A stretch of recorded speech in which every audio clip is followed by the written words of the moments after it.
안녕하세요. 워런 버핏처럼 매일 신문을 박전무와 함께 읽으면서 투자의 고수가 됩시다. 모험의 신박 오늘 7월 13일 월요일 순서 시작하도록 하겠습니다.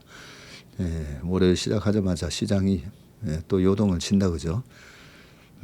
비발디의 사계 여름을 말씀드리면서 거기 처음에는 되게 지루하게 늘어지는 여름의 그런 장면들이 묘사되다가 2악장 3악장으로 가면 이 소나기가 나오고 폭풍우가 몰아치는 그런 장면들이 막 나오지 않습니까? 그죠?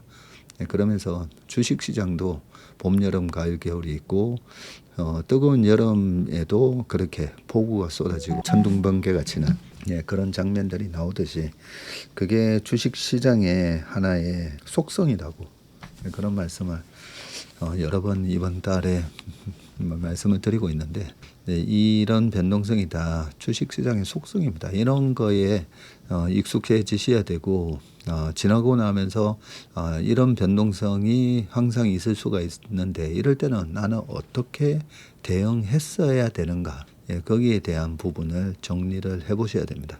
그래서 이번에 결과가 또 어떻게 되는지요, 시장이 어떻게 되는지 그 결과까지 한번 보시면서 이번 7, 8, 9월 달 지나고 나서 한 분기를 마무리하실 때 그때 한번 또 백서 같은 거 한번 또 적어보면 그게 다 하나의 실력이 될 겁니다. 아이스 드래곤님 1등, 아기 돼지 삼형제님, 그리고 바우리님, 그리고 오카이님, 그리고 성신이님, 이는 이성신님이네. 이런 식으로 쭉 댓글을 적어주셨습니다. 우리 부품 독립군 아우님도 보면 요즘 아침 모닝브리프에서도 딱 방송 전부터 출근 도장 딱딱딱 찍으시고 웜의 신박에서도 꾸준하게 애청을 해주고 계십니다.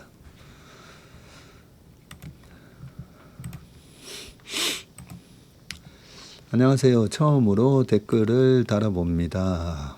원래는 저만의 원칙으로 편안한 투자를 했었는데 코스닥이 망가지고 갑자기 반도체 포모가 심하게 와서 주위에 너무 편승이 돼서 저도 모르게 삼성전기를 고점에 잡았네요.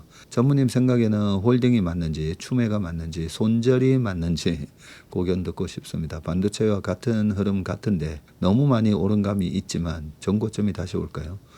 그리고 산 이유는 반도체처럼 전방산업의 쇼티지 상황, MLCC 수요의 폭발적인 증가와 기판 및 신규 실리콘 커패시티 등 확대로 샀습니다. 그러나 반도체처럼 사이클 산업이 언제 꺾일지 모르는 불안과 현재 주가의 조정에 넉넉히 지켜만 보고 있는 상황입니다. 사놓고도 이게 맞는지 틀리는지 계속 혼동의 세계에 빠져 있습니다. 비싸게 샀나? 앞으로 꺾이지 않을 것이냐? 버텨 도망가. 종목 상담을 제가 하지는 않지만 그동안에 삼성전기에 대해서는 몇 번 우리가 아침 모닝브리프에서 말씀드렸잖아요. 모닝브리프에서 삼성전기 올해 내년 그렇게 쇼티지 상황이라고 해서 그래서 얼마 벌죠? 3조 정도 번다고 돼 있잖아요. 3조 정도 버는데 삼성전기가 이번에 150조 갔잖아요. 그죠? 시가총액 3등까지 올라가면서 150조 갔으면 지금 주가가 빠져서 130만 원, 오늘 18%, 17% 넘게 빠지면서 97조가 됐거든요. 주식을 살 때 캔슬링 방법으로 해서 윌리엄 어닐의 성장지 투자법 보면 처음에 밸류에이션을 안 해요. 밸류에이션을 하면 좀 비싼 영역에서 턴어라운드 되고 있는데 주가 자체가 비싸 보이기 때문에 거기다가 PER, PBR 갖다 대면 못 사거든요. 그래서 그 밸류에이션을 하지 않는 게 장점이기도 하지만 팔아야 되는 거에서는 명확한 얘기를 그 책에도 하고 있지는 않습니다. 근데 저 같은 경우에는 언제 팔아야 되느냐? 이게 너무 과한데 그래서 뭐 예전에 테슬라의 얘기를 아주 자주 언급을 해드렸었잖아요. 2천만 대, 2030년에 2천만 대 판다고? 그 타당성 없는 얘기인데 믿고 그 주가가 그만큼 올라갔던 거잖아요. 실현 가능성이 없는 얘기를 믿고 주가가 움직일 때 너무 과도한 그런 밸류에이션이 적용이 될 때 뭐 그럴 때 우리가 이제 주식을 팔아야 되는데 올해 영업이익 예상치가 1조 6천억, 작년에 9천억, 그 전에 7,350억 뭐 이런 식으로 해서 이익 증가율도 좋고 올해 1조 6천억에 내년에 3조 번다고 치더라도 보통 주가가 이런 반도체가 됐다, MLCC가 됐다, 좀 사이클 산업 같은 경우에는 일단 내년 실적까지 믿는다고 하더라도 그 다음 실적은 이제 못 믿는다 했잖아요. 못 믿는데 내년 실적이 3조 정도 번다. 3조 내년에 3조 버는데 시총이 150조, 3, 55, 50배. 그래서 그 얘기는 아침에 벌써 오우석 과장이 몇 번이나 삼성전기 들고 왔을 때 좋기는 한데 네, MLCC랑 뭐 해가지고 이 뭐 앞으로 전기차 자율주행하면 이 MLCC 들어가는 그 수요 자체가 폭발적으로 늘어나는 거 네, 그런 거는 다 우리가 이해하는데 일본 업체 그다음에 우리나라 대만 그리고 중국 업체들까지 중국 업체 중국은 아직까지는 이 고가품이 아니라 약간 저부가에 대한 해당되는 뭐 그런 걸 한다라고 우리가 뭐 얘기하더라도 그 50배에 대한 밸류에이션은 이거는 좀 너무 비싼데 네, 그런 생각이 좀 들잖아요. 근데 강하게 얘기하는 사람들은 그냥 산업의 성장성만 얘기하지 이 밸류에이션을 갖고 잘 얘기를 안 하게 됩니다. 그래서 우리가 언제 팔아야 되는가는 결국은 이 밸류에이션을 따져보면서 파는 거고 물타기를 해야 되는가도 똑같아요. 밸류에이션으로 여기도 이건 너무 심한 거 아니야? 이건 너무 심한 거 아니야 할 때 물타기 하는 거고요. 그래서 지금 이제 시가총액이 100조 정도로 내려왔는데 그 부분에 대해서 내가 뭘 시장의 이런 하락에 내가 뭘 놓쳤지, 뭐가 잘못했을까? 그 부분에 있어서는 저는 과도한 밸류에이션이 문제였다고 생각합니다. 회사 자체 되게 훌륭한 회사죠 지금. 업황 되게 좋죠. 그 모든 거는 다 맞는 얘기인데 밸류에이션이 좀 비쌌구나. 그런 생각을 리포트 볼 때마다 너무 비싼데. 근데 이렇게 비싼 영역까지 올라갈지 모르는 거잖아요. 그걸 누가 맞추겠습니까? 근데 계속 좋다 하면서 용감하게 산 사람들이 이 오버슈팅 구간까지 그걸 쥐고 있었는데 그 좋다 한 사람들 결국은 못 팔았어요. 못 팝니다. 왜냐하면 밸류에이션 잣대를 과거에도 보면 저 사람은 밸류에이션 잣대를 안 갖다 대네. 네, 그래서 결국 못 팝니다. 언제 파냐면 허리에서 팔겠다 했어요. 허리에서 머리까지 갈 때 되게 기분이 좋죠.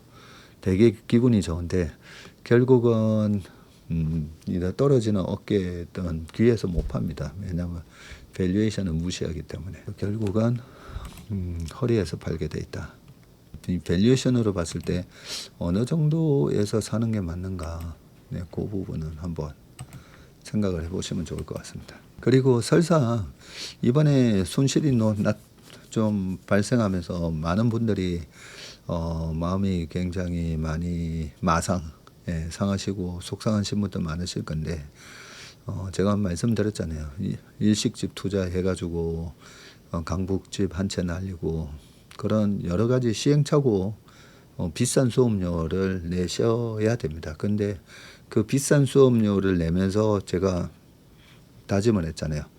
내가 잘 모르는 산업에 함부로 투자하지 말고 내가 손절을 할 수 없는 비즈니스 절대 하지 말고 그런 원칙을 세우면서 그 다음에 그런 2번, 3번 똑같은 실수를 안 하게 됩니다. 그러다 보면요, 끊임없이 도전을 하다가 요런 거는 내가 안 해야 되겠구나. 실패하는 걸 자꾸 없애다 보면요, 결국은 내가 투자하거나 뭔가 도전한 거에서 성공 확률이 높아지면서 나중에 네, 다 이런 손실 본 거 이런 거 다 추억이 됩니다. 추억.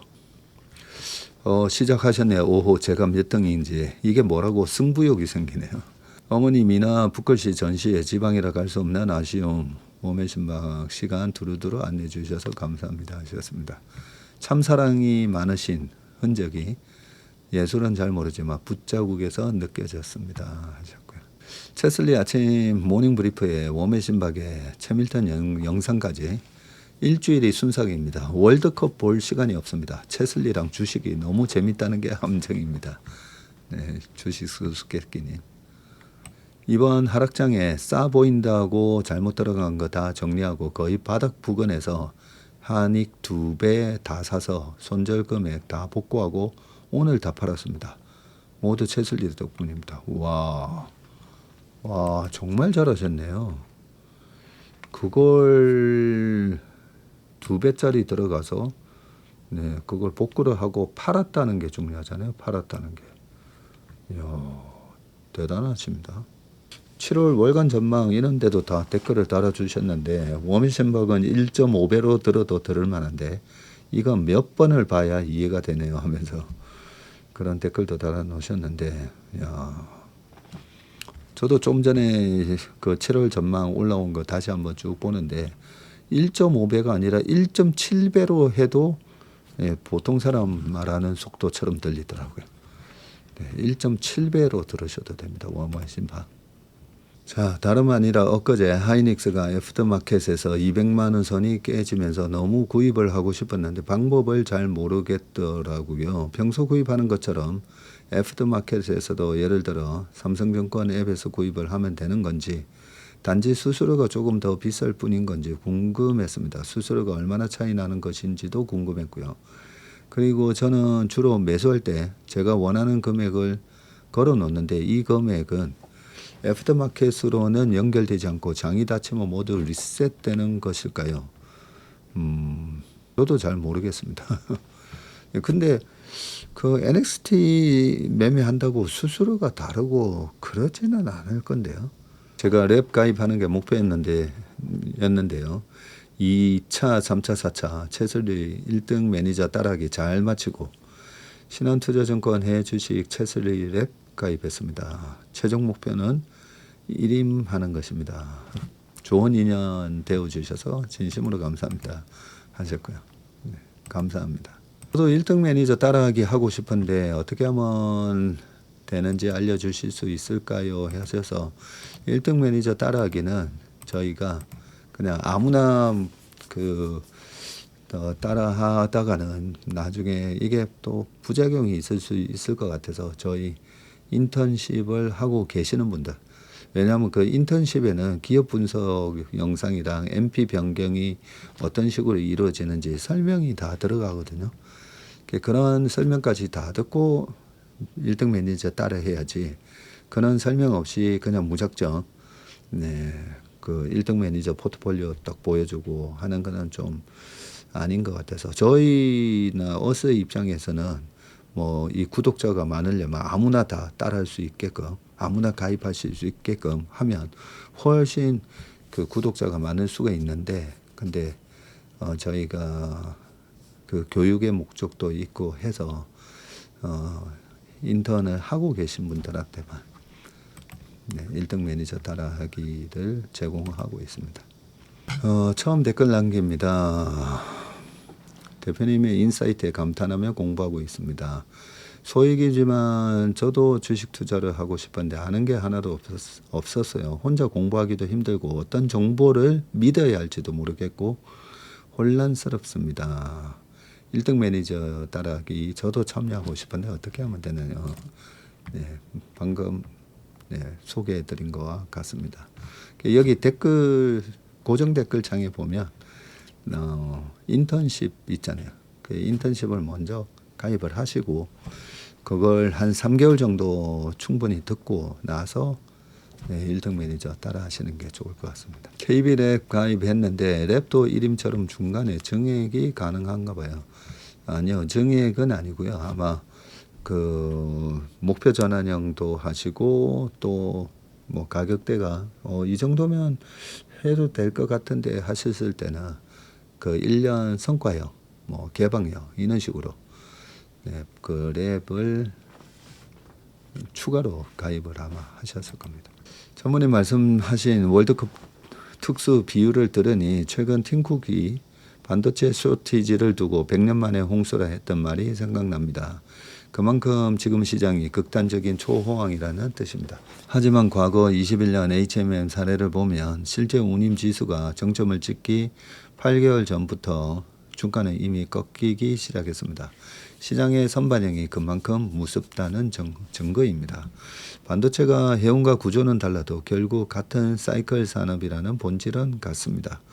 이익이 잘 나온다는 그 사실도 중요하지만 지금부터는 오히려 주가 그 자체를 보고 가장 냉정하게 리스크 관리를 대비해야 할 타이밍이라고 생각합니다.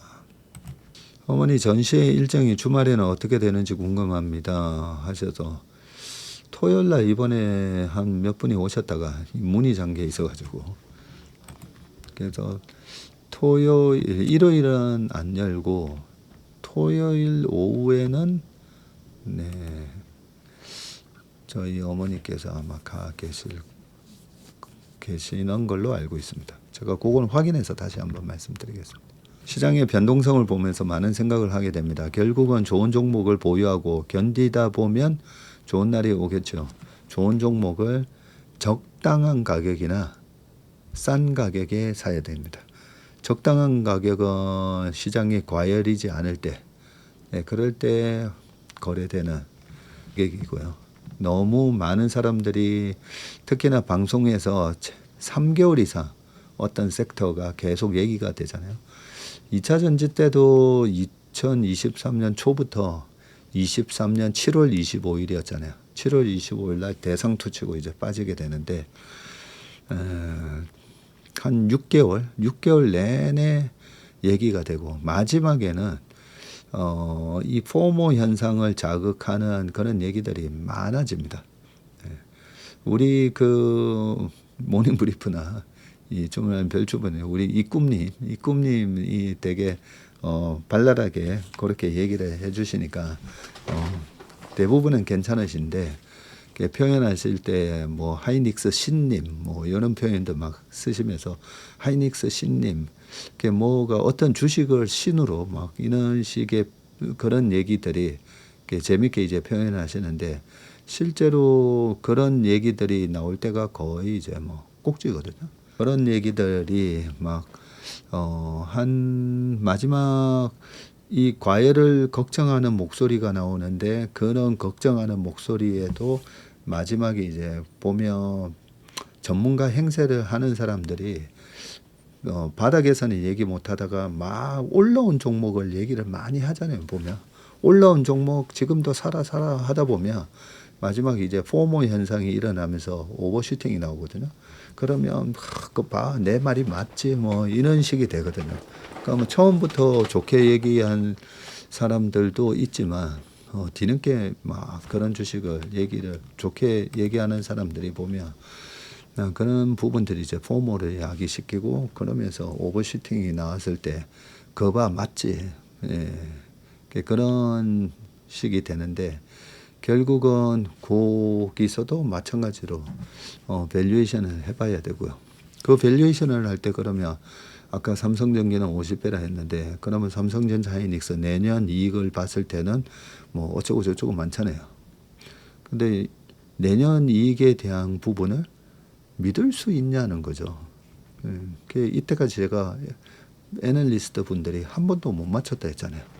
계속 이제 이익이 증가될 때 후행적으로 목표가를 상향 조정 이렇게 후행적으로는 많이 하지만 결국은 나중에 떨어지면 또 후행적으로 하향 조정 이렇게 되거든요. 그래서 한 번도 맞춘 적이 없기 때문에 그 내년 내후년 실적을 가지고 이 밸류에이션을 하는 거 그거는 믿을 수가 없다는 거죠. 그런 식으로 보면 그 시장에서 너무 한 6개월 내내 어떤 섹터가 얘기가 되고 마지막에 안 가지고 있는 사람을 조롱하는 그런 댓글들이 많아지고 막 그 주식이 종교처럼 될 때, 주식이 종교처럼 될 때 항상 조심해야 됩니다. 그래서 주식과 결혼하지 말라 그런 얘기가 있습니다. 다음 대학생 아들이랑 언니네 작년부터 설득해서 채밀턴 만들었습니다. 와 함께 갈 예정입니다. 다음 주 목요일이면 제헌절 바로 전날이다 그죠? 저는 중고등학생 때부터 아들 둘 주식하라고 계좌 만들어줬는데 안 하고 대학생이 되니 하네요. 큰애는 친구들 중에 엄마가 주식하는 사람이 없다고 엄마랑 주식 대화 너무 좋다고 합니다. 채밀턴이라 유식한 척 할 수 있어 얼마나 다행인지요. 네. 아유 다음 주에 대학생 아들하고 오시니까 이번 주다 그죠? 이번 주 16일 날 뵙도록 하겠습니다. 오늘은 여주로 출장을 다녀왔습니다. 2000쯤 지나가는데 가는 길에 원익 IPS 회사 건물이 눈에 확 들어오더라고요. 요즘 체슬리에서 자주 듣던 소부장 종목이어서 그랬나 봅니다. 주식을 가지고 있는 것도 아닌데 왠지 모를 내적 친밀감에 반가운 마음이 들었습니다. 아는 만큼 보인다더니 주식 공부를 시작하지 않았으면 그냥 지나치는 창밖 풍경이었을 텐데 혼자서 잠깐 미소를 머금어 봅니다. 그죠? 주식을 하다 보면 이 경부고속도로를 타고 가다가 수원, 기영, 동탄 이런 거 지날 때도 보면 이런 코스닥이나 코스피에 상장되어 있는 회사들의 이름들이 자주 보입니다. 저도 랩 가입하고 싶어요. 수익을 목적으로 가입한다기보다는 랩 가입하면 어떻게 종목 운용하는지 볼 수 있다고 하셔서 보면서 저도 공부하고 싶은 마음이 제일 큽니다. 그러니까요. IBK 증권인가 어디는 3천만 원이면 가입이 가능한 걸로 알고 있습니다. 지금 시점에서 채슬리 국장 랩에 추매하는 것이 좋을지 DB증권 채슬리 미국 랩이 있던데 그것에 들어가는 것이 더 좋을지 지금 시점요. 지금 코스피 7천 깨지는 그런 상황에서는 국장이 나을 것 같고요. 국장은 아무래도 또 세금도 없으니까 그리고 한 9천, 8,500 이럴 때는 제가 앞으로 미국도 괜찮은 것 같다. 그런 말씀을 좀 드리긴 했었는데 지금은 국장에서 먹을 게 꽤 많습니다. 근데 미장도 그래요. 미장도 반도체 때문에 그 빅테크 기업들의 밸류에이션도 되게 싸졌고 나쁘지는 않습니다. 둘 다 괜찮아 보입니다. 저는 필체가 내놓고 쓰지 못할 정도로 안 좋았는데 성경을 이독 필사하고 나니 필체가 아주 좋아졌어요. 글 쓰는 것이 치매 예방에도 좋다고 하네요. 채슬리 인턴 3년 하면서 경제적 자유를 얻은 70을 바라보는 할머니입니다. 손주 4명이 있는데 제가 투자하고 있는 기업 중 보장되는 기업에서 많이 빠져 있는 종목들 한 주씩 매수해 주고 있답니다. 아유 감사합니다. 근데 성경을 2번이나 필사를 하셨다는 거 성경을 한 번 제대로 읽기도 힘들고 저도 한 번도 제대로 다 읽어본 적이 없습니다. 근데 1995년에 시작해서 2002년도에 한 번 마치시고 22년도에 시작해서 24년에 필사를 마쳤다고 하시는데 저희 어머니도 붓글씨하고 하시지만 이 성격 급한 사람들 그 절대 못하잖아요. 이 성경 필사 그 두꺼운 책을 한 번 읽는 것도 힘든데 95년에서 2020에 시작해서 24년, 3년 그 필사를 할 동안 얼마나 이게 조급한 사람 절대 못합니다. 그래서 저는 이 필사 얘기 전에 벌써 채슬리 인턴 3년 하시면서 경제적 자유를 얻었다고 하시잖아요. 그래서 성품이 주식을 잘 하실 수 있는 성품을 가지셨다. 저는 그렇게 생각합니다. 제가 저희 뭐 고객분 5,000분 넘는 분을 만나봤고요. 다른 업에서는 다 성공하셨는데 유독 주식만은 도저히 내가 못하겠다 하고 저희 찾아오신 분들의 공통적인 특징이 기존 사업 다 성질이 급하신 분이에요. 다 성질이 급해서 그래서 다른 것들은 빨리빨리 해서 성공을 하셨는데 주식도 이게 뭐 빨리빨리 뭐 이쪽이 괜찮은 것 같아 이쪽에다가 막 몰빵했다가 주식은 빨리빨리 한다고 절대 되는 게 아니거든요. 우리 라헬님은 진중하게 진득하게 오랫동안 끌고 가실 수 있는 그런 성품을 가지셔서 경제적 자유를 얻으셨다고 생각합니다. 코로나 끝 무렵 주식을 시작하면서 인상 깊었던 말은 주식을 하면 돈을 벌거나 세상을 배우게 된다는 말이었습니다. 재산 증식을 위해 알게 된 이 동네에서 세상을 배울 뿐 아니라 좋은 분들을 알게 돼서 기쁘고 감사합니다. 그죠? 우리 이 채밀턴 분들 중에는 보면 참 좋은 분들이 여기 많이 모여 계십니다. 김영희 교수님 선행지수 순환변동지수가 꺾인다 하여 전무님의 생각이 궁금했었어요. 어느 방송에서 교수님이 박 전무님 참 좋아하는 분이라고 하셔서 김영희 교수님 저는 프로로 사는 법이라는 책을 2004년도인가 출간을 하셨었는데 그때 정말 시장을 거의 쪽집게처럼 잘 맞추셨는데 지금도 저랑 띠동갑이시거든요. 띠동갑이신데도 저는 그 성실함 제가 김영희 교수님의 저 성실함을 꼭 배워야 되겠다. 그런 생각을 많이 합니다. 지금도 제가 여러 출연자 중에 좀 이런 것까지도 정말 체크하고 계실까? 그 중에 하나가 미국의 신용장고 이런 거 있잖아요. 미국의 신용장고 이런 거는 거의 아는 분이었거든요. 그런데 지난번에 인터뷰하다가 지금 레버리지 포지션이 너무 과하고 그래서 미국의 신용장고 같은 경우도 좀 많지 않습니까? 했더니 바로 그게 그때 3년 전이었던 것 같은데요. 지금 8천억 달러 뭐 신용장고가 쌓여있다고. 그래서 제가 깜짝 놀랐어요. 그런 대본에도 없던 얘기인데 그런 숫자까지도 다 체크하고 계시는 분이시기 때문에 김영희 교수님의 주가 전망 이런 부분은 우리가 각자 그냥 듣고 그 타당성이나 이런 부분은 이제 참고하시면 되는데 일단 데이터 자체가 너무 좋습니다. 저도 많이 참고를 하고 있습니다. 88분 긴 분량 감사합니다. 제가 지난주 금요일 너무 길게 해가지고 자 모닝 브리프에서 티키타카 회의가 너무 좋습니다 하셨고요. 별주부전 기대됩니다 라고 하신 분들도 있고 매번은 아니지만 라디오처럼 방송 잘 듣고 있습니다. 혹시 1임과 1등 매니저 따라하기 중 어떤 방식이 수익률 면에서 더 나은지 궁금합니다. 그동안에 보면요 1년 반 동안 1등 매니저 따라하기가 수익률이 더 좋습니다. 왜냐하면 지난 상반기에는 조방원 아니고 그때 뭐 파마리서치나 클래시스 삼성전자 못 갈 때 그런 종목들 되게 좋았었잖아요. 그런 게 좋았었고 그 다음 2기 할 때는 조방원이 되게 좋았고요. 그리고 작년 3기 때 넘어갈 때는 그때부터는 이제 또 반도체가 좋았죠. 올해 4분기까지 4기까지 4분기가 아니라 1기, 2기, 3기, 4기.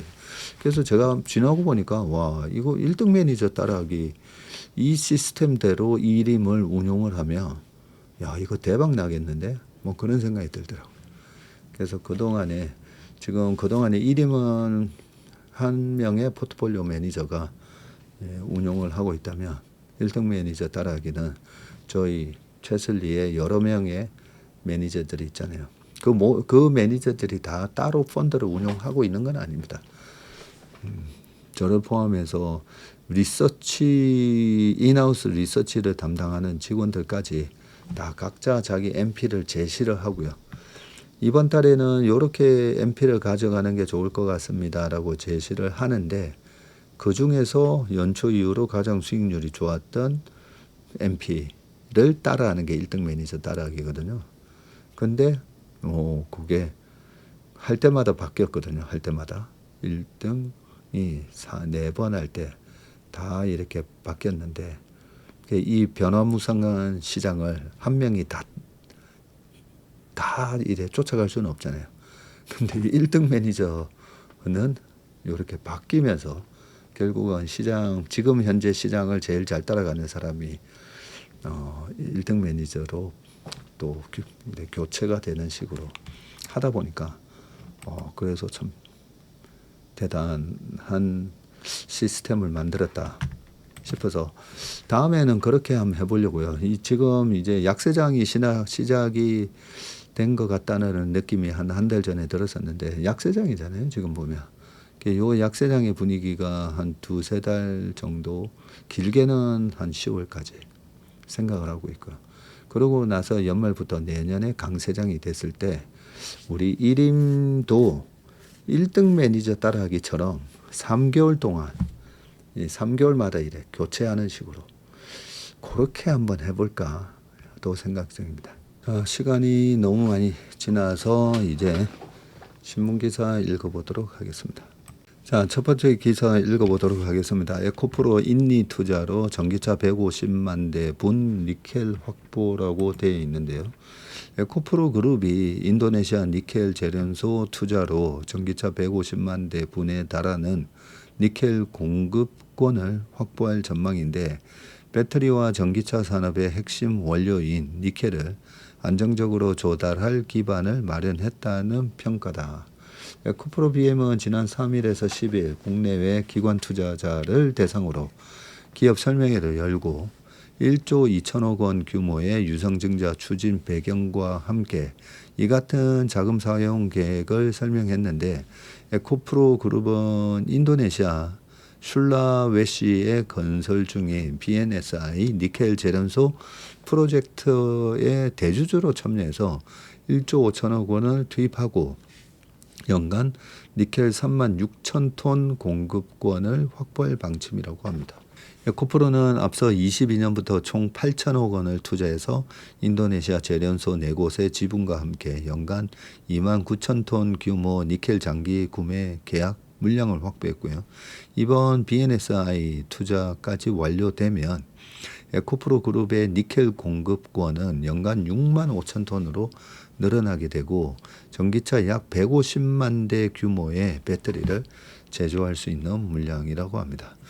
에코프로가 인도네시아 투자에 공들이는 이유는 이곳에서 생산한 니켈은 미국 행정부가 인정하는 이 비금지 외국 기관 산 원료에 해당하기 때문입니다. 트럼프 행정부가 중국 등을 금지 외국 기관으로 지정하고 이들이 소유 지배하는 기업이 만든 배터리 소재 수입을 규제하는 만큼 중국 외 핵심 원료 공급망 확보가 필수적이라는 판단입니다. 세계 주요 니켈 산지인 인도네시아는 최근에 원광 수출을 금지하고 글로벌 기업의 현지 재련소, 배터리 소재 공장 투자를 유도하고 있고 채무노 에코프로 BM 대표는 인도네시아 니켈 원료와 헝가리의 양극재 공장을 연계해서 글로벌 3원계 배터리 시장의 경쟁력을 강화하겠다고 말을 했습니다. 자, 오픈 AI 최신 모델 50년 수학 난제 1시간 만에 해결. 50년 넘게 인간이 풀지 못한 수학 난제를 오픈 AI의 최신 AI 모델이 해결했는데요. 이 회사 연구원 에단 나이트는 11일 X에 GPT 5.6 솔 울트라가 사이클 이중 덮개 추측의 증명을 약 1시간 만에 만들어냈다고 밝혔고요. 이 추측은 점과 선으로 이루어진 복잡한 지도에서 출발점으로 돌아오는 여러 순환 경로를 조합해서 모든 선을 정확히 2번씩 지날 수 있느냐는 문제다. 다만 선 하나를 끊었을 때 전체 구조가 둘로 나뉘는 경우는 제외하고 일부 단순한 그래프에서는 성립이 확인이 됐지만 모든 그래프에 적용되는 일반적인 증명은 나오지 않았다네요. GPT 5.6은 이 문제를 최대 64개의 AI 에이전트를 동시에 가동하는 방식으로 풀어냈는데요. 각각의 AI 수학자는 서로 다른 방식으로 풀이를 시도했고 일부는 후보 증명의 허점이나 발레를 찾는 역할을 맡았는데 여러 에이전트가 각기 다른 접근법을 동시에 시험하고 살아남은 아이디어를 하나의 증명으로 통합했다고 합니다. AI에 입력된 명령문은 A4 용지 2장 분량이었고 여기에는 여러 풀이를 독립적으로 시도하고 모든 선이 정확히 2번 포함되는지 검증을 하며 그럴듯하지만 불완전한 주장은 걸러내라는 지시가 담겼는데 유력한 해법도 초기에 공유하지 못하게 해서 풀이가 한 방향으로 쏠리는 것을 막았다고 합니다. 오픈 AI는 최종 증명문과 실제 프롬프트도 함께 공개했다네요. 다만 해당 증명은 수학계의 독립적인 검증과 동료 평가를 거쳐야 하는데 검증을 통과할 경우에는 상용 AI가 새로운 수학 연구에 직접적으로 기여한 대표 사례가 될 전망이라고 합니다. 이 AI 이런 게 어디까지 뭘 할 수가 있는가 이런 게 궁금하잖아요. 근데 사실 2016년도에 알파고랑 이세돌 구단이 붙었을 때만 하더라도 이 바둑의 경우의 수 이게 19 팩토리얼인가 뭐 그렇잖아요. 그죠? 그래서 이게 거의 이 숫자로는 거의 무한대에 가까운 그런 숫자이기 때문에 이 바둑의 경우에서를 과연 AI가 이걸 다 안 된다라고 했던 건데 그것도 10년 전이었습니다. 10년 전에 그 바둑의 경우의 수에 해당되는 거를 다 계산을 하면서 풀어내는 거잖아요.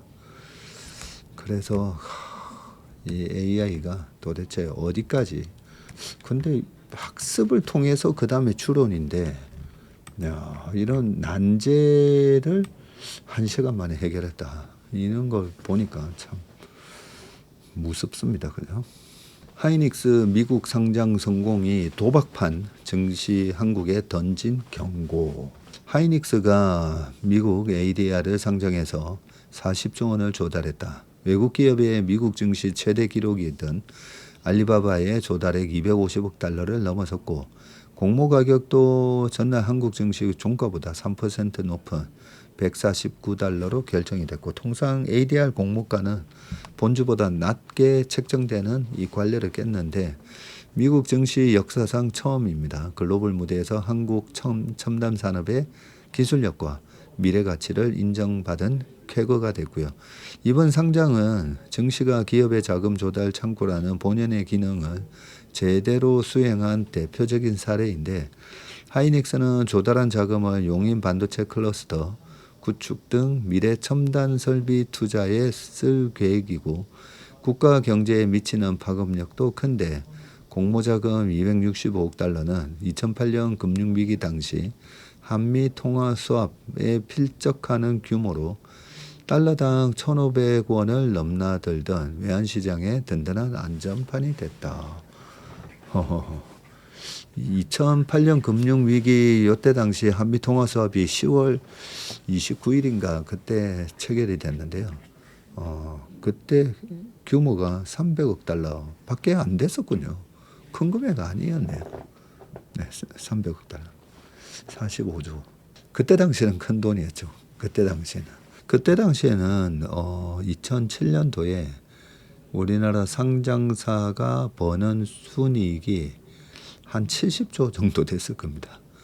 그런데 지금은 뭐 삼성전자 하이닉스가 뭐 한 달에 버는 돈처럼 돼버려서 그런 건데 자, 글로벌 자본을 스펀지처럼 빨아들여서 기업에 그 돈을 대는 미국 증시와는 달리 정작 우리 기업들의 든든한 자금원이 돼야 할 한국 증시는 심각한 돈 가뭄에 시달리고 있다.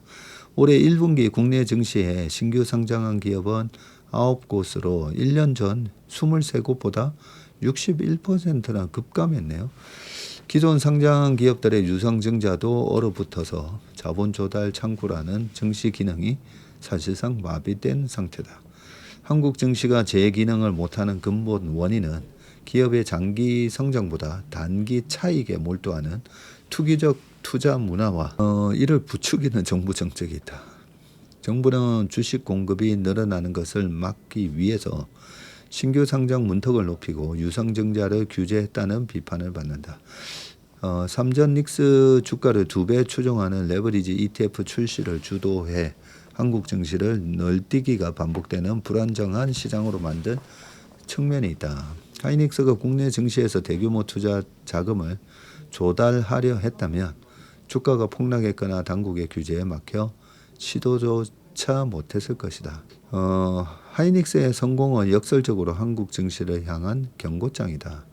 증시가 자금 조달이라는 본연의 기능을 상실한 채 투기장처럼 방치된다면 더 많은 우량 기업이 한국을 떠나 해외 증시로 발길을 돌릴 것이다. 정부는 과도한 상장 증자 규제를 과감히 풀어서 기업이 필요할 때 자금을 조달할 수 있게 하고 단타가 아닌 장기 투자가 우대받는 세제 제도 개혁으로 증시 체질을 바꿔야 한다.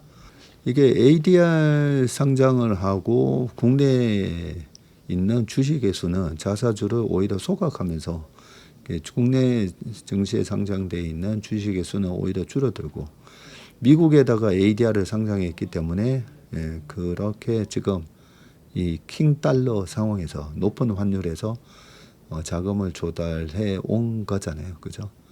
그래서 그걸 한국 시장에 만약에 증시 하이닉스가 국내에서 자금을 조달했다고 하면 그거는 당연히 안 좋게 평가받았겠죠.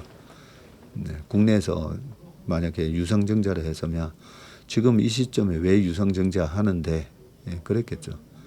그래서 그거는 좀 그렇고 그 다음에 정부가 부추긴다 뭐 요것도 뭐 적절한 그거는 아닌 것 같습니다.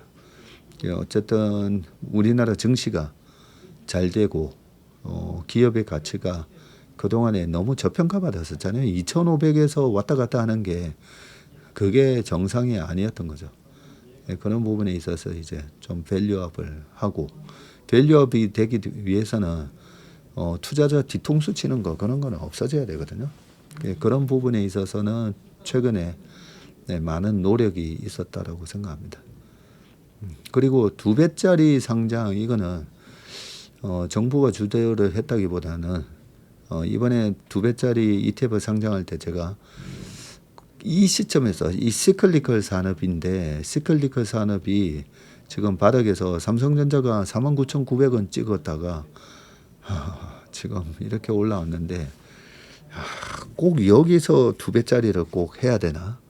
왜냐하면 여기서 하면 저는 마이너스 1년 안에 마이너스 80% 나온다고 그렇게 월간 전망 얘기할 때도 그렇고 오프라인 요즘 강의할 때 계속 그 말씀 드리거든요. 왜냐하면 시클리컬 성격이 크기 때문에 1년 안에 마이너스 80% 나올 그런 상품을 이게 상장시키는 게 맞냐는 거죠. 그래서 이 운용사가 ETF도 다 운용사가 만드는 겁니다. 펀드거든요. 펀드. 그래서 이 펀드를 출시할 때 그 마케팅을 하는 쪽에서는 펀드 출시만 되면 뭐 조단이 몰릴 겁니다. 그러면 연간 운용 보수 얼마 받을 거고요. 뭐 그런 회의에서 그런 말이 나올 게 뻔하지만 항상 그 투자자를 생각을 해야 된다는 거죠. 네, 돈은 몰리겠지만 얼마나 많은 투자자들이 앞으로 1년 안에 손실을 볼까 그런 생각을 해보면 이번에는 좀 이번에 좀 시점이 좀 더 신중했어야 된다.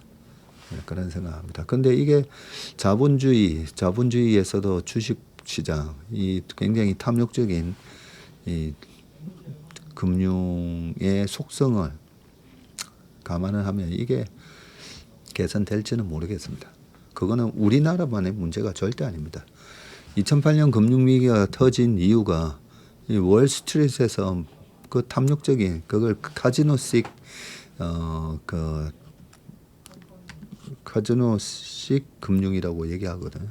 그 상품을 만든 사람이 그게 히트를 치면 그 상품을 만든 쪽은 대박이 나겠지만 결국은 나중에 그게 문제가 터지면 그 상품에 가입한 사람들은 다 거지가 되고 그 상품을 만들어서 떼돈을 보너스를 받아간 사람은 손이 안 나요. 그래서 카지노식 금융이라고 이래 하는 게 뭐 질러서 되면 되고 안 되면 그만인데 그 안 되면 그만이었을 때 피해가 그게 그 고객들한테 다 돌아온다는 거죠. 코스피 20% 폭락 정확히 마침 보고서 이번엔 지금 사라 11,450p 열린다. 어떤 리포트죠? 자, 최근 코스피가 단기간에 20% 급락하면서 시장 전반에 비관론이 확산한 가운데 이게 지난 금요일자로 20%였고 오늘 추가로 빠져가지고 그죠? 2달 전 시장의 정점을 정확하게 예측했던 증권사 보고서가 뜨거운 관심을 받고 있는데 특히 해당 분석을 내놓은 애널리스트가 이번 조정을 구조적 붕괴가 아닌 과도한 일시적 조정으로 규정하고 장기적으로는 코스피가 1만 포인트를 돌파할 것이라는 전망을 재차 내놓으면서 시장에 이목이 쏠리고 있다고 합니다. 자, 지난 5월 18일 이재만 하나증권 글로벌 투자 분석 실장은 코스피 이제 1만 P 시대로 보고서를 통해서 이번 강세장의 종료 시그널을 제시했는데 그 핵심 근거는 하이닉스와 삼성전자 간의 시가총액 역전이었는데요. 그는 2026년에서 27년 순이익 추정치가 삼성전자보다 작은 하이닉스의 시가총액이 삼성전자를 추월하는 경우에 강세장이 정점에 도달한 것이라고 분석을 했고요. 실제 이 시나리오는 그대로 현실이 됐습니다. 하이닉스가 지난달 20일 사상 처음으로 삼성전자 시가총액을 넘어섰고요. 같은 날 코스피가 9,114포인트로 사상 최고치를 기록했고 이후 지수는 이달 9일 7,200까지 약 20% 넘게 급락하면서 조정 국면에 진입했습니다. 이는 2000년 3월 닷컴 버블 당시 시스코가 마이크로소프트와 GE를 제치고 S&P 500 시가총액 1위에 오른 직후 시장이 붕괴된 사례와 유사하다는 점에서 구조적 과열 신호로 해석이 되는데 다만 이 실장은 최근 보고서를 통해서 현재 시장을 저점 구간으로 재평가했고요. 그는 현재 코스피는 기술적으로 완전히 바닥권 수준에 도달했다고 진단을 했는데 자, 이 같은 판단의 근거는 최근 최대 하락률 20%라는 이 과거 패턴이고요. 23년 이후 코스피는 직전 고점 대비해서 약 20% 하락한 뒤 반등하는 흐름을 반복해 왔는데 이번 고점인 9,114포인트에다가 이를 적용하면 7,290포인트가 저점으로 산출이 되고 실제 지수가 이 수준까지 하락한 만큼 기술적 반등 가능성이 크다는 분석입니다. 자, 이 실장이 제시한 단기 반등 목표치는 9,240이고요. 이는 주가와 이동평균선 간의 괴리를 나타내는 20일 이평 이격도의 최근 평균치 103.3%를 적용한 수치로 일시적 공포 심리로 인해서 과도하게 벌어졌던 주가 격차가 펀더멘탈에 수렴하면서 정상화되는 과정에서 충분히 도달 가능한 영역으로 해석이 된다고 합니다. 보다 주목되는 대목은 장기 전망이고요. 이 실장은 코스피 상단을 최대 11,450포인트로 제시했는데 이는 27년 코스피의 상장사 순이익 추정치가 946조에서 946조 원에 2010년 이후 평균 주가 수익률 PR 9.96배를 적용한 결과인데 기업 실적과 밸류에이션을 결합한 이 정량적 분석에 기반한 수치. 현재 하락의 펀더멘털 훼손이 아닌 심리적 과매도 국면이라는 점을 강조한 것으로 해석이 됩니다. 실제로 올해 코스피 전체 수익 증가율은요 235%, 내년에 30%, 삼성전자가 570%, 내년에 34%, 하이닉스는 올해 410, 내년 38. 이런 이익 성장세는 시장 평균을 크게 웃돌고요. 이는 반도체 중심의 이익 구조가 여전히 견고하다는 의미로 읽히게 됩니다.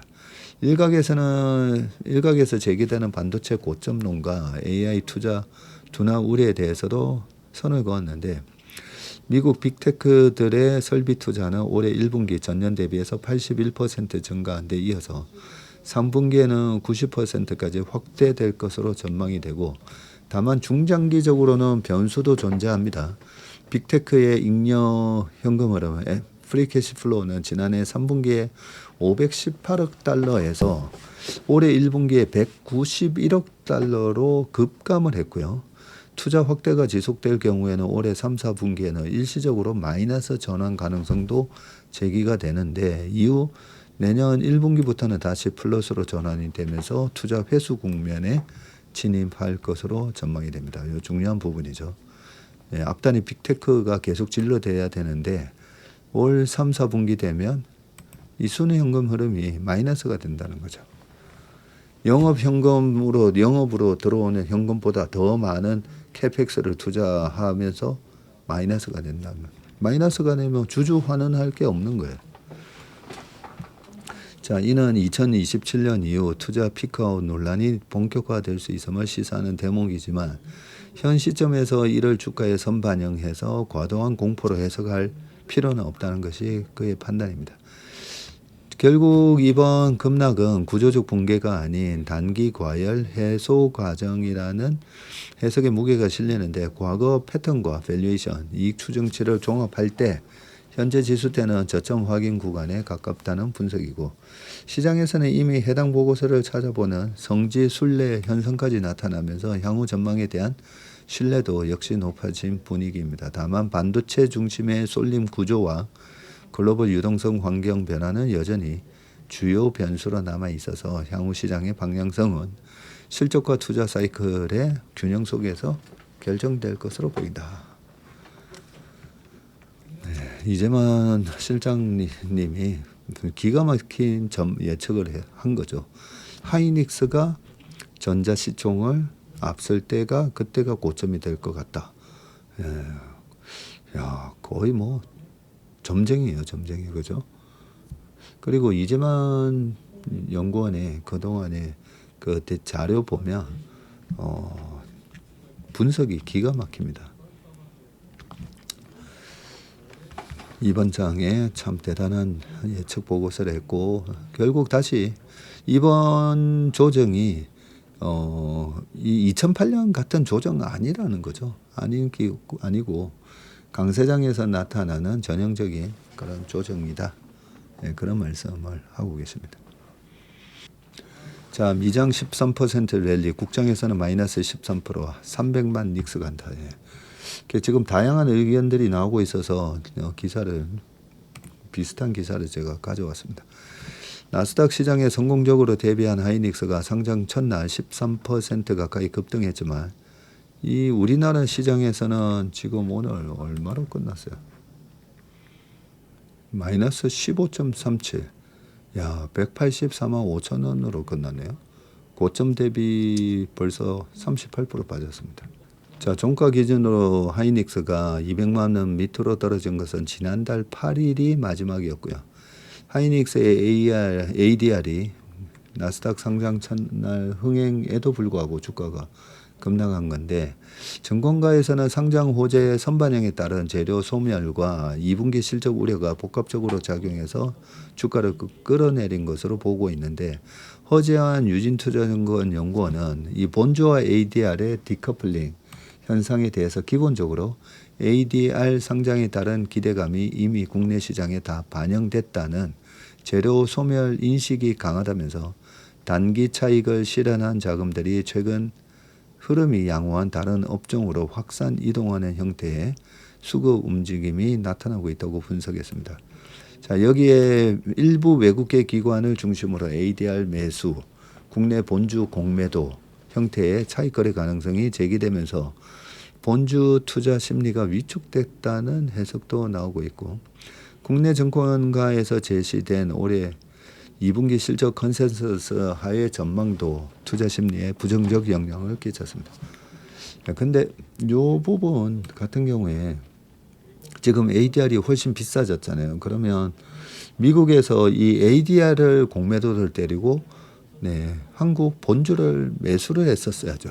그래서 뭐 요 얘기가 크게 좀 신빙성이 있는 얘기는 아니고요.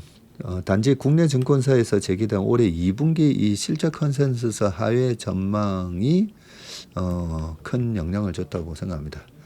자, 한투증권은 하이닉스의 2분기 영업이익이 컨센서스를 밑돌 것으로 예상하는 보고서를 냈고, 최민숙 연구원이 하이닉스 2분기 영업이익이 컨센서스인 65조 원을 8% 밑도는 60조 4천억이 될 것으로 전망을 했고요. 경쟁사 대비해서 이 HBM 비중이 높기 때문입니다. 높아서 평균보다 이 ASP 상승률이 낮기 때문이라는 이유를 제시했고요. 최근에 이 범용 디램 가격이 워낙 급등하다 보니까 HBM 마진보다 오히려 범용 디램 마진이 더 좋아진 기현상이 나타난 거죠. 한투증권은 올해와 내년 영업이익 추정치도 기존 대비해서 9에서 10% 하향 조정했고, 다만 이를 단순한 실적 피크아웃 우려로 해석해서는 안 된다는 지적을 내놨고요. 이번 추정치 하향은 실적 우려 때문이 아니라 이미 체결된 장기 공급 계약을 바탕으로 가격 가정을 현실화한 결과라면서 메모리 산업이 3년에서 5년 단위의 이 LTA 계약 구조로 변화하면서 이제 기업 가치는 단기적인 분기별 ASP 상승률보다는 높은 수익성이 얼마나 오랜 기간 안정적으로 지속되는지에 대해서 결정될 거라고 전망을 했습니다. 증권가에서는 ADR 상장으로 인한 본주의 추가 상승 가능성 전망도 했는데, 대신증권은 하이닉스의 주가 상승과 ADR 프리미엄을 반영해서 SK 스퀘어의 목표 주가를 기존보다 12% 높은 210만 원으로 상향 조정. 이거는 좀 상향 조정한다고 밝혔고요. 김희재 연구원은 하이닉스의 ADR이 10일 미국에 상장된 뒤 첫 거래일에서 13% 오른 데 이어서 원주 대비 15.5%의 프리미엄이 형성됐다고 분석을 했는데, 애프터마켓 상승분까지 포함하면 ADR 프리미엄은 18.3% 수준으로 확대됐다고 덧붙이면서 이달만 예정된 하이닉스의 2분기 잠정 실적 발표와 AI 하이퍼스케일러의 실적 발표에서 향후 캐펙스 전망 업데이트를 확인할 필요가 있다고 했습니다.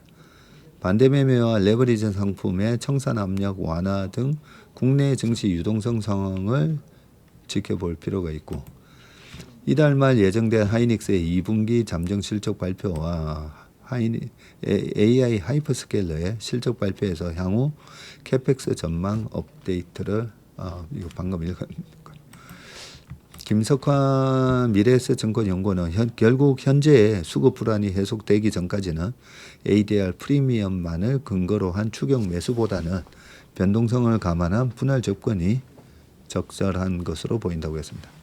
하이닉스의 급락이 펀더멘탈 훼손에서 비롯되지 않은 만큼 하이닉스의 매수 전략을 유지할 것을 권고, 목표 주가를 300만 원 이상으로 잡은 곳도 있는데, 정우성 LS증권연구원은 증권가에서는 하이닉스에 대한 목표 주가를 300만 원 이상으로 잡고 있다면서 HBM 가격 인상 기대감으로 실적을 높게 잡는 만큼 이날 같은 이슈는 오히려 매수 적기라고 설명을 했습니다. 그런데 아까 웜의 소통에서도 말씀드렸지만 결국 주가 빠지고 나중에 조금씩 기스가 가기 시작하면 또 목표 주가랑 내리게 되어 있습니다. 뒷북치면서 내리게 되어 있습니다. 이런 부분도 아니 이번 하이닉스의 단기 요게 2분기 실적 컨센서스 하회지만 3분기부터는 오히려 HBM 가격을 올리면서 다시 좋아진다라는 얘기를 하고 있잖아요. 그런데 그러면서 지금 내년 추정치 올해와 내년 추정치도 다 하향 조정했거든요. 그러면서 이번에 실적 피크아웃은 우려로 해서는 안 된다. 말이 약간 좀 꼬이고 있지 않습니까? 그죠? 네, 최민석 연구원은 지난번에 나는 어디에 있나 그 재밌는 리포트 제목을 적은 게 기억이 나가지고 그때 나는 어디 그 리포트가 아마 23년도에 하이닉스랑 삼성전자 실적이 되게 안 좋았었잖아요. 하이닉스 막 적자날 때. 근데 23년도에 사실 주가는 올랐습니다. 22년도에 미리 빠지고 항상 주가는 선행해서 움직이다 보니까 근데 실적이 막 그렇게 선행해서 움직이다 보니까 주가가 선행해서 움직이다 보니까 그런 안 좋은 리포트 나올 때 도대체 나는 어디 22년도에 하이닉스가 42.75% 빠졌는데요. 정작 적자가 났던 23년에는 88.67% 올랐습니다. 항상 선행해서 움직인다는 걸 우리가 기억할 필요가 있습니다. 자, 마지막 기사입니다. 국민연금 팔 만큼 팔았다? 10주 내리 팔던 국민연금 삼전 닉스 줍줍했다라고 되어 있거든요. 자, 연금공단이 10주 연속 이어온 국내 주식 순매도를 끝내고 11주 만에 순매수로 돌아섰는데 국내 주식 목표 비중을 대폭 높인 직후에 코스피가 고점 대비 20% 가까이 조정받으면서 리밸런싱을 위해 처분해야 할 물량이 빠르게 줄어든 영향입니다. 이제 주가가 7천 이하로 갔기 때문에 고점 대비 지금 한 25% 빠지면 그때 전략적 목표 비중 지금 고점 대비 27% 빠졌거든요. 27% 빠졌으니까 이제 안 해도 될 것 같은데요. 안 해도. 자, 거래소에 따르면 국민연금 수급으로 통하는 연기금 등은 지난 6일에서 10일 유가증권 시장에서 917억 원어치를 오히려 순매수했는데 지난 4월 하순 이후 11주 만에 주간 순매수이고요. 7월 첫째 주 순매도액이 1185억 원으로 줄어든 데 이어서 둘째 주에는 오히려 매수 우위로 돌아섰습니다. 거래소가 국민연금을 별도로 집계하지는 않지만 연기금 등 수급의 상당 부분을 국민연금이 차지해서 시장에서는 사실상 국민연금의 매매 흐름으로 보는데 연금이 7월 리밸런싱 유예 종료를 앞두고 국내 주식 매도 부담을 낮추는 방향으로 자산 배분 기준을 손질을 했는데 기금운용위원회는 지난 5월 올해 주식 목표 비중을 여기 나오네요. 14.9에서 20.8로 5.9%포인트 높였고요. 그죠? 전략적 자산 배분 허용 한도도 19.9에서 26.8로 확대했습니다. 주가 급등으로 국내 주식 비중이 크게 높아진 현실을 목표 포트폴리오에 반영해서 기계적으로 처분해야 할 잠재 물량부터 줄인 건데 여기에 코스피 조정이 겹치면서 추가 매도 부담은 더 낮아졌고요. 지난달 22일 9,114까지 올랐지만 이달 10일에는 7,475로 내려왔고 지금은 고점 대비해서 18%가 아니라 이제는 27% 빠진 수준입니다. 단기간 급등한 반도체 대형주를 중심으로 차익 실현 매물이 나온 데다가 미국 증시의 변동성과 반도체 업황을 둘러싼 경계감이 커지면서 지수가 크게 출렁이었고 코스피가 8,400선이던 당시 국민연금의 국내 주식 비중은 29.1%나 됐거든요.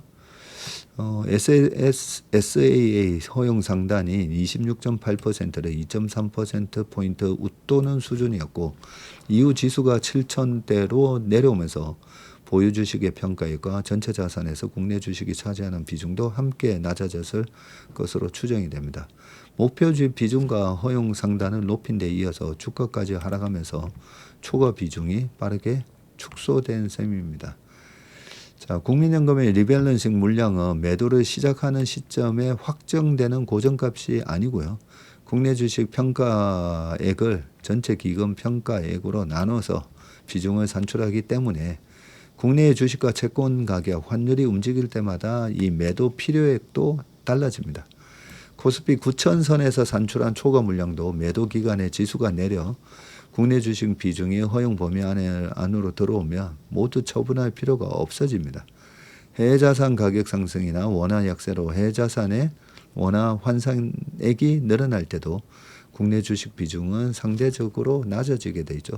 특정 시점에 국내 주식 평가액의 초과 비중을 단순히 곱해서 수십조 원의 매도액을 산출하기 어려운 이유입니다.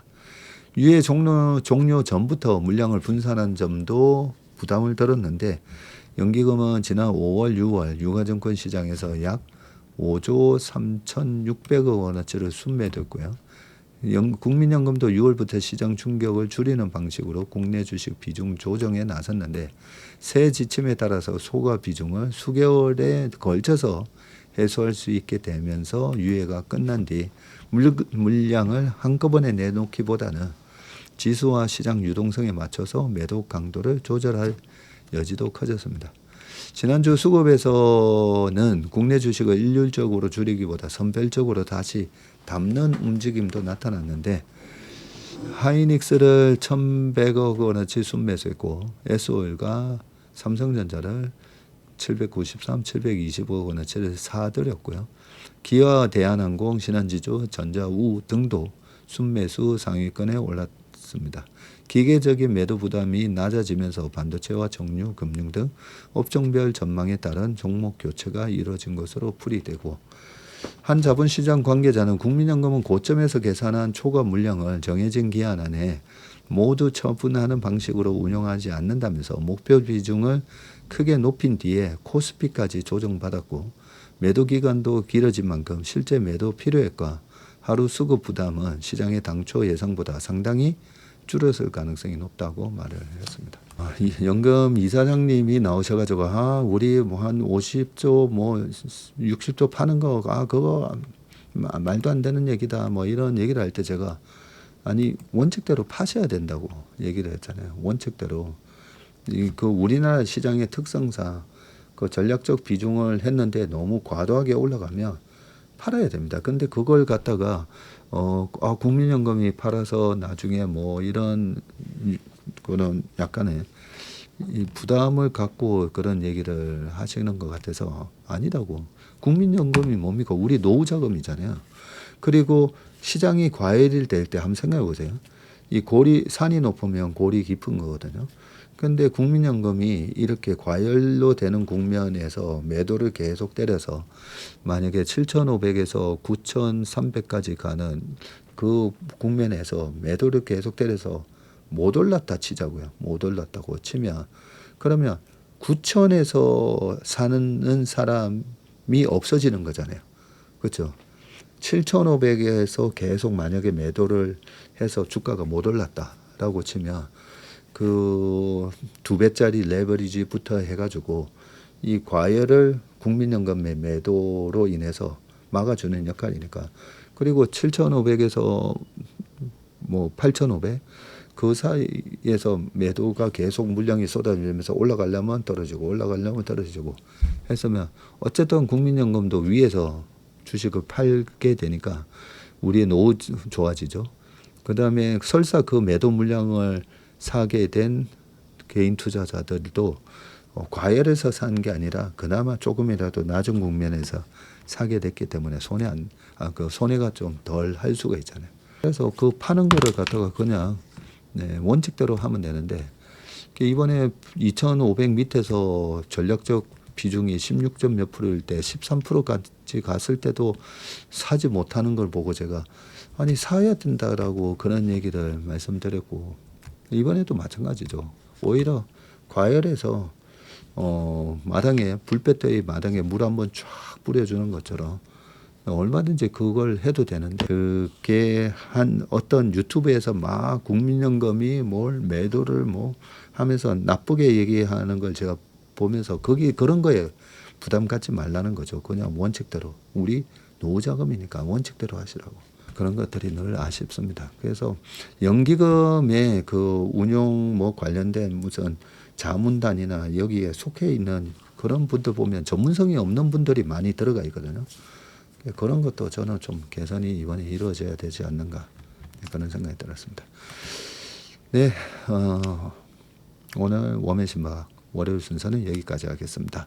이번 한 주도 네, 건강 유의하시고 더운 여름만큼 이번 여름 감기가 엄청 심하다고 하니까요. 건강도 주의하시고 이 변동성장에서 슬기롭게 잘 대응하시길 바라겠습니다. 고맙습니다.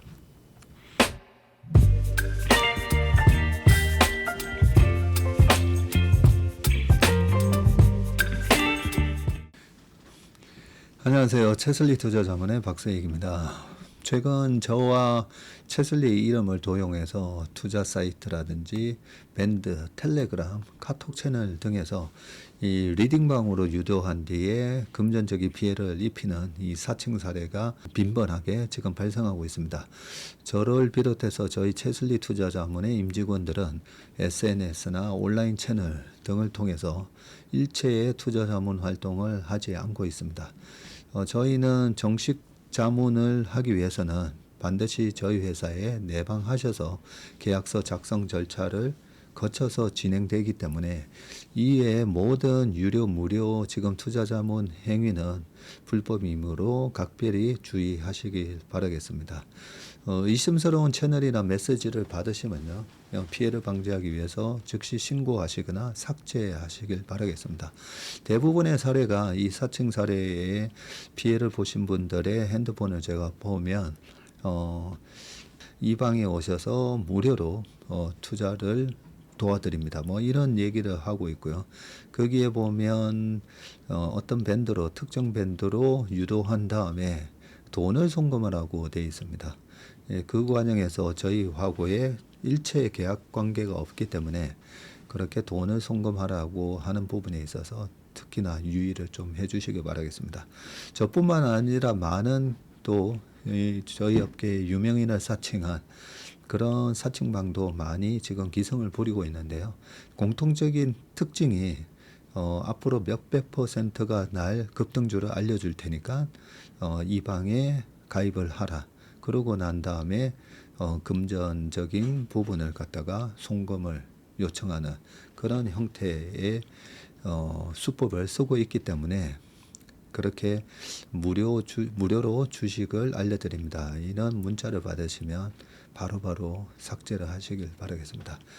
저희 채슬리와 채슬리 임직원들을 많이 사랑해 주시는 저희 채슬리의 고객분들 그리고 저희 채슬리의 이 구독자분들이 이런 사칭 피해가 일체 발생하지 않기를 바랍니다. 그러면 여러분들의 가정과 일터에서 항상 평화와 행복이 가득하시길 기원합니다.